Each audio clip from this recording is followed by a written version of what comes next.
اللہ کے پاک پیغمبر فرماتے ہیں میں تھوڑا سا آگے چلا، میں نے دیکھا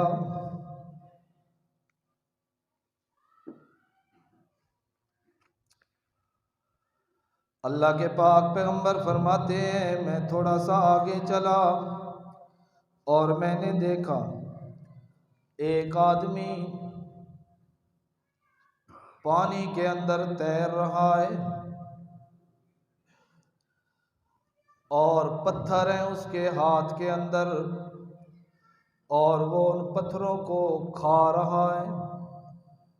ایک بات، دوسری، اللہ کے پاک پیغمبر فرماتے ہیں میں نے دیکھا کچھ لوگ پڑے ہیں کھلے میدان کے اندر، بڑے بڑے ان کے پیٹ ہیں جیسے پہاڑ ہوتا ہے، اور وہ اٹھنے کی کوشش کرتے ہیں، اٹھ نہیں پاتے، گر جاتے ہیں دوبارہ۔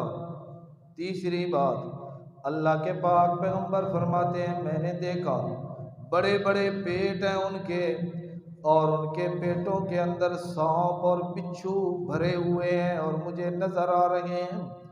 اللہ کے پاک پیغمبر صلی اللہ علیہ وسلم فرماتے ہیں میں ڈر گیا، خوف زدہ ہو گیا ان لوگوں کی یہ حالت دیکھ کے کہ پتھر کھا رہے ہیں، بڑے بڑے پیٹ ہیں، پیٹوں کے اندر سانپ اور بچھو ہیں اور وہ اٹھنا چاہ رہے ہیں اور اٹھ نہیں سکتے۔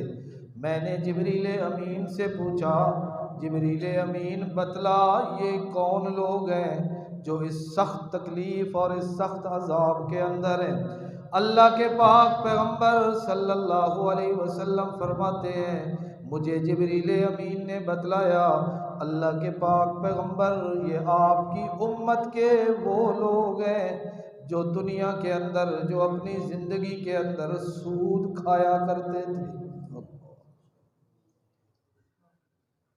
سود، اللہ کے پاک پیغمبر فرماتے ہیں لعن اللہ آکل الربا وموکلہ وکاتبہ وشاہدیہ۔ سود اتنا بڑا جرم ہے، اللہ کے پاک پیغمبر فرماتے ہیں سودی معاملہ اس کی وجہ سے 4 بندوں پہ اللہ کے پاک پیغمبر لعنت فرما رہے ہیں۔ اللہ کے پاک پیغمبر فرماتے ہیں لعن اللہ آکل الربا، سود کھانے والے پر بھی اللہ کی لعنت، موکلہ، سود دینے اور کھلانے والے پر بھی اللہ کی لعنت، کاتبہ، اس سودی معاملے کو کسی کاغذ اور اسٹامپ پہ لکھنے والے پر بھی اللہ کی لعنت۔ اللہ، کھانے والے پر بھی اللہ کی، کھلانے والے پر بھی اللہ کی، اور جس نے وہ سود کا معاملہ اور وہ ایگریمنٹ جس نے لکھا کاغذ کے اوپر، اسٹامپ کے اوپر، اللہ کے پاک پیغمبر فرماتے ہیں اس لکھنے والے پر بھی اللہ کی لعنت۔ اور چوتھی، نبی علیہ السلام فرماتے ہیں اس تحریر اور اس لکھائی کے اندر جو اس نے 2 گواہ بنائے، جو اس نے 2 گواہ بنائے اور ان گواہوں نے بھی آ کر کیا کیے، نیچے اپنے دستخط کیے، اللہ کے پاک پیغمبر فرماتے ہیں گواہ بننے والوں پر بھی اللہ کی لعنت ہے۔ بہت بڑا جرم ہے۔ اور آج کل تو اللہ رب العزت معاف فرمائے اور اللہ تعالی ہم سب کی حفاظت فرمائے، اللہ تعالی ہماری کیا فرمائے؟ حفاظت فرمائے اس لعنت سے، اس برائی سے۔ بہت بڑا جرم ہے، بہت بڑا جرم ہے۔ قرآن مجید میں اللہ فرماتے ہیں نا فَإِن لَّمْ تَفْعَلُوا، اللہ تعالیٰ پہلے کہتے ہیں چھوڑ دو یہ کام، بچ جاؤ، میں نے حرام کیا ہے اس کام کو اور اس معاملے کو، سود والے معاملے کو، چھوڑ دو اس کو، بچ جاؤ اس سے۔ آگے اللہ جا کر کہتے ہیں فَإِن لَّمْ تَفْعَلُوا، اگر تم نے ایسا نہ کیا نا اور تم اسی معاملے میں پڑے رہے اور سود کھاتے اور کھلاتے رہے، تو اللہ فرماتے ہیں پھر پتہ ہے فَأْذَنُوا بِحَرْبٍ مِّنَ اللَّهِ وَرَسُولِهِ، پھر یوں سمجھو تم اللہ اور اس کے رسول کے خلاف اعلان جنگ کر رہے ہیں۔ پھر اعلان جنگ ہے اللہ اور اللہ کے رسول کے خلاف۔ تو جب بندہ اللہ اور اللہ کے رسول کے مقابلے میں جنگ کرنے کے لیے آ جائے تو وہ بندہ کامیاب ہو سکتا ہے، جس کے بارے میں رب خود کہیں کہ میرا اس بندے کے ساتھ اعلان جنگ ہے۔ اور جنگ میں کیا ہوتا ہے؟ دشمن کو مارنا ہوتا ہے، یہی ہوتا ہے۔ جب لڑائی ہوتی ہے، فریقین آمنے سامنے آتے ہیں، تو جنگ اور لڑائی میں کیا ہوتا ہے؟ ہر فریق دوسرے کو نیچا دکھانا، شکست دینا، مارنا، ختم کرنا اور اس کے مال و اسباب پہ قبضہ کرنا، یہ جنگ کا انجام اور انتہا ہے۔ اور ایک طرف اللہ اور اللہ کا رسول ہے اور دوسری طرف وہ سود خور ہے، یہ اللہ کے مقابلے میں کھڑا ہے اور اللہ کے ساتھ یہ جنگ کر رہا ہے اور رب کے مقابلے میں آ گیا۔ تو آپ کیا کہتے ہیں؟ جو رب کے مقابلے میں آئے وہ رب سے جیت سکتا ہے؟ پھر اس کا مال و اسباب محفوظ رہے گا، پھر اس کے گھر میں برکت آئے گی، پھر اس کے گھر میں رحمت آئے گی؟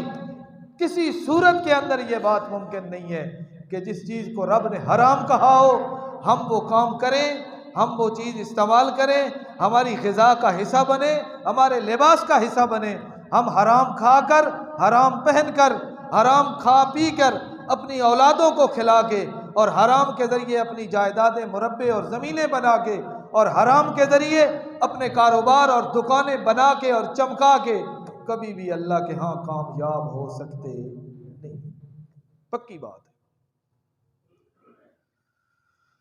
اتنے طریقے اور ایسے خوشنما نعرے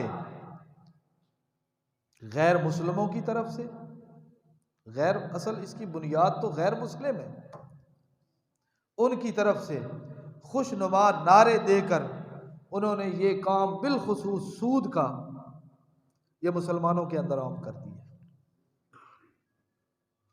یہ جو مختلف NGOs ہیں، کہیں NRSP ہے، کہیں وہ کوئی اور ہے، کشف ہے، کہیں کوئی اور NGOs اور تنظیمیں ہیں، اس سے لوگ جا کے قرضے لیتے ہیں کہ نہیں لیتے؟ NRSP سے قرضے لیتے ہیں کہ نہیں لیتے؟ تو وہ قرضہ جو لیتے ہیں وہ کس پہ لیتے ہیں؟ وہ سود پہ ہی لیا جاتا ہے نا۔ تو پھر بندہ پتہ کیا کہتا ہے؟ یار مجبوری ہے۔ بھئی کیا مجبوری ہے؟ میں نے ٹریکٹر لینا ہے، میں نے وہ زمین لینی ہے، میں نے بیٹے کی شادی کرنی ہے، میری فلاں مجبوری ہے، اس لیے وہ قرضہ لیا جا رہا ہے سود پر۔ شریعت نے اس بات کی اجازت قطعاً کسی صورت کے اندر نہیں دی ہے۔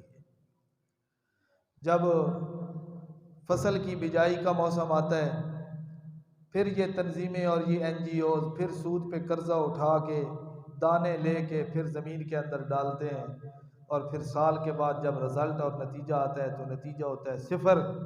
پھر وہ بیٹھ کے شکوے اللہ کے کرتا ہے، ایک مستطیل تھی، ایک مربع تھا، لگایا میں نے اتنا اور میرا حاصل یہ ہوا۔ پہلے یہ نہیں دیکھتا تو جو تو نے لگایا ہے وہ پیسہ تو نے کہاں سے لیا تھا، وہ پیسہ حلال کا تھا یا حرام کا تھا، یا جو تو زمین سے فصل اٹھاتا ہے، جو دانہ تو اٹھاتا ہے، کبھی اس میں سے اللہ کے نام کا حصہ بھی دیا ہے کہ نہیں دیا؟ جب رب کی بات ماننے کی باری آتی ہے تو اس وقت ہم کرتے ہیں اپنی مرضیاں، جب رب کے حکم کے مطابق چلنے کا موقع ہوتا ہے اس وقت ہم کرتے ہیں اپنی مرضیاں، جب رب کے نام پہ دینے کا موقع آتا ہے اس وقت کرتے ہیں ہم اپنی مرضیاں، اور پھر جب فصل نہیں ہوتی تو پھر شکوے اللہ کے بیٹھ کے کرتے ہیں۔ اللہ فرماتے ہیں یہ تو مشرکوں اور کافروں کا کام ہے، الظانین باللہ ظن السوء، جو اللہ کے بارے میں برے گمان کرتے ہیں۔ یہ مومن آدمی اور مسلمان بندے کا تو یہ کام نہیں تھا۔ اللہ اکبر، بڑے بڑے لوگ، ہاں بڑے بڑے موحد، بڑے بڑے سفید پوش اور بڑے بڑے دیندار اور اپنے آپ کو مولوی کہنے والے اور اپنے آپ کو دیندار کہنے والے، وہ اس لعنت کے اندر پڑے ہوئے ہیں، اس لعنت کے اندر پڑے ہوئے ہیں۔ اپنے اللہ سے معافی مانگو، کسی پہ تنقید مقصد نہیں ہے، اصلاح مقصد ہے، سمجھنا سمجھانا مقصد ہے۔ اللہ سے معافی مانگو، یا اللہ جو ہو گیا اس کو تو معاف فرما، آئندہ میں یہ کام نہیں کروں گا۔ اللہ کے پاک پیغمبر فرماتے ہیں لعن اللہ آکل الربا وموکلہ وکاتبہ وشاہدیہ۔ اللہ کے پاک پیغمبر فرماتے ہیں سود کھانے، کھلانے، لکھنے اور گواہ بننے والے سب پر اللہ کی لعنت ہو۔